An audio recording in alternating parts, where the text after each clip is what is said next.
ప్రభుత్వం ఈరోజు అధికారంలోకి వచ్చాక ప్రజలకి మంచి చేయాలి, రాష్ట్రాన్ని అభివృద్ధి వైపుకు నడిపించాలి, ప్రజలకి తాము మేనిఫెస్టోలో చెప్పిన ప్రతి ఒక్కటి అందజేయాలన్న చిత్తశుద్ధి లేకుండా కేవలం రెడ్ బుక్ రాజ్యాంగం అంటూ రాజ్యాంగానికి విరుద్ధంగా ఈరోజు వాళ్ళు తప్పుడు కేసులు పెట్టి వాళ్ళు చేస్తున్న హెరాస్మెంట్ చూస్తుంటే చాలా అసహ్యం వేస్తుంది.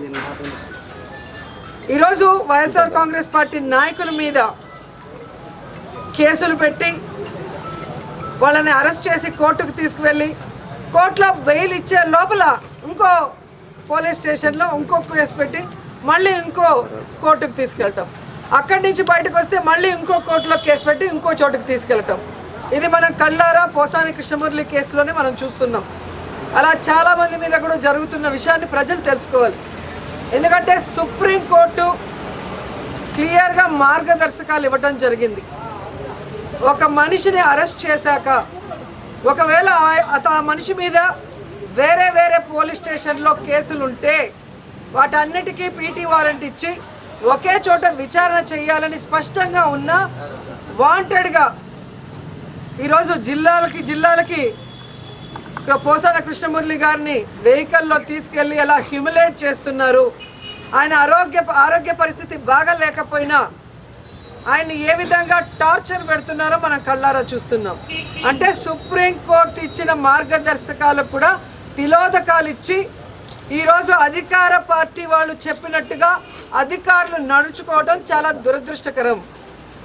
ఈరోజు వాళ్ళకి నేను సూటిగా చెప్తున్నాను, అధికారులకి అధికార పార్టీ చెప్పిందని మీరు ఈ విధంగా సుప్రీంకోర్టు మార్గదర్శకాలకి తిలోదకాలు ఇస్తే ఈరోజు మా పార్టీ నాయకులు ఇబ్బందులు పడవచ్చు. కానీ భవిష్యత్తులో రాబోయేది వైఎస్ఆర్ కాంగ్రెస్ పార్టీ, జగన్మోహన్ రెడ్డి గారు ముఖ్యమంత్రి అయిన తర్వాత నిబంధనలకు విరుద్ధంగా పనిచేసిన అధికారులని, మా వాళ్ళని ఎక్కువ రోజులు జైల్లో పెట్టాలని తప్పుడు కేసులు పెట్టి అధికారులని మిస్యూజ్ చేస్తున్న కూటమి ప్రభుత్వ నాయకుల్ని ఎవరిని వదిలిపెట్టమో న్యాయబద్ధంగా అందరినీ కూడా శిక్షిస్తామని కూడా వాళ్ళకి ఘంటాపదంగా చెప్తున్నాను. ముఖ్యంగా అధికారులు తెలుసుకోవాల్సిన విషయం, 9 నెలల్లోనే ఈ కూటమి ప్రభుత్వం చేతగాని ప్రభుత్వం, చెత్త ప్రభుత్వం, ప్రజల్ని ముంచే ప్రభుత్వం అని తెలుసుకున్నారు. కాబట్టే ఈరోజు ఉత్తరాంధ్రలో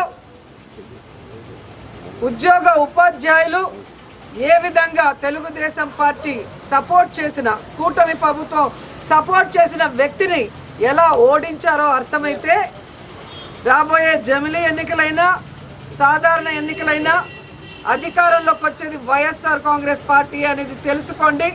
ఇకనైనా అధికారులు మీరు ఏదైతే న్యాయబద్ధంగా చేయాలో అలా చేయాలి, అంతేగాని మీరు మితిమీరిన ఉత్సాహంతో చేస్తే మాత్రం చాలా బాధపడే రోజులు వస్తాయని కూడా తెలియజేసుకుంటున్నాను. అండ్ ఈరోజు ప్రెస్ ద్వారా ఈ రాష్ట్ర ప్రజలకి చెప్పాలనుకుంటున్నాను, అలాగే కూటమి ప్రభుత్వానికి కూడా చెప్పాలనుకుంటున్నా. కూటమి ప్రభుత్వం అధికారంలోకి వచ్చిన తర్వాత తప్పుడు కేసులతో హెరాస్మెంట్ చేయడమే కాకుండా ఈరోజు రాష్ట్రంలో మద్యం బెల్ట్ షాపులు ఏ విధంగా వీధికి పెట్టి విచ్చలవిడిగా మద్యాన్ని అమ్ముతూ ఈరోజు ఆడపిల్లల మీద అఘాయిత్యాలు పెరిగే విధంగా చేస్తున్నారో మీరందరూ కూడా కళ్ళారా గమనించండి. అలాగే ఈరోజు ఈ కూటమి ప్రభుత్వం అధికారంలోకి వచ్చిన తర్వాత ఈ ఆంధ్రప్రదేశ్ రాష్ట్రం గంజాయికి ఎలా అడ్డాగా మారిందో మీ అందరూ కూడా కళ్ళారా చూస్తున్నారు.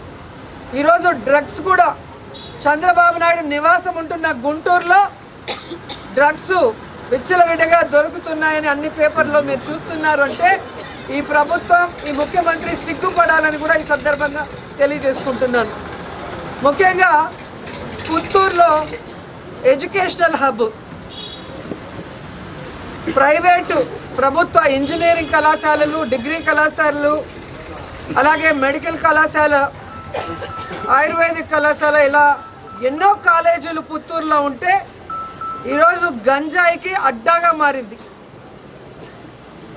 గతంలో కూడా తెలుగు యువత హరి అనే అబ్బాయి ఈ విధంగా విచ్చలవిడిగా గంజాయి అమ్ముతూ దొరికిన దాఖలాలు పుత్తూరులో మీకు కనిపించాయి.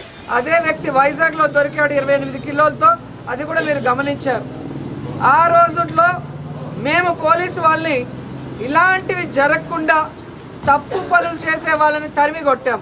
కానీ ఈరోజు ఎమ్మెల్యేనని చెప్పుకునే వ్యక్తి ఆడికి అమావాస్యకి ఒక రోజు కాన్స్టిట్యున్సీకి వస్తున్నాడే తప్ప గంజాయికి అడ్డాగా మారిన పుత్తూరుని నగిరిని కాపాడటానికి ఏ రోజు ఆయన నాయకులు పని చేయలేదు.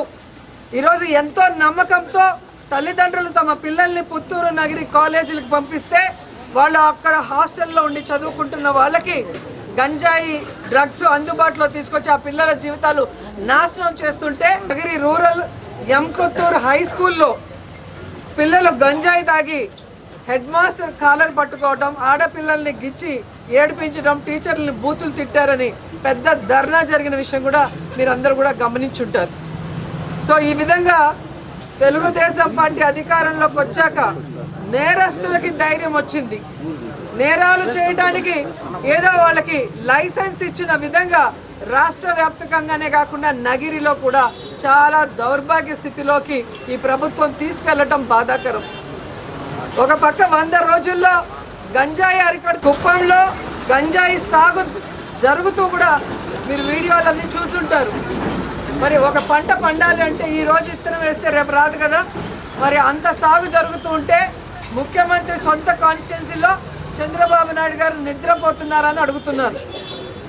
హోమ్ మినిస్టర్ గారి నియోజకవర్గంలో గంజాయి పండించి మన జిల్లాకి, మన రాష్ట్రానికే కాకుండా పక్క రాష్ట్రాలకు కూడా ఎగుమతి చేసే దౌర్భాగ్య పరిస్థితికి వస్తే మరి హోంమంత్రి నిద్రపోతున్నారని నేను అడుగుతున్నాను. సో ఇప్పటికైనా కళ్ళు తెరిచి ఈ కూటమి ప్రభుత్వం ఈ అరాచకాలకి ఫుల్ స్టాప్ పెట్టండి. ఈ గంజాయికి, డ్రగ్స్కి, ఈ మధ్య బెల్ట్ షాపులకి ఫుల్ స్టాప్ పెట్టండి. రాష్ట్రాన్ని అభివృద్ధి వైపుకి నడిపించండి. రాష్ట్ర ప్రజలకి ఇచ్చిన వెల్ఫేర్స్ ఏవైతే మీరు మేనిఫెస్టోలో అవన్నీ కూడా ఫుల్ఫిల్ చేయండి. వైఎస్ఆర్ కాంగ్రెస్ పార్టీ మీద రెడ్ బుక్ రాజ్యాంగం అంటూ తప్పుడు కేసులు పెట్టి వాళ్ళని హింసించడం మానుకోండి. లేదంటే మీరు సెంటీమీటర్ చేస్తే మేము కిలోమీటర్ చేస్తాం. రాబోయేది జగనన్న ప్రభుత్వమే. ఎవరెవరు తోకలూపుతున్నారో, ఎవరెవరు తప్పులు చేస్తున్నారో ఎవరిని కూడా వదిలిపెట్టమని హెచ్చరిస్తున్నాం.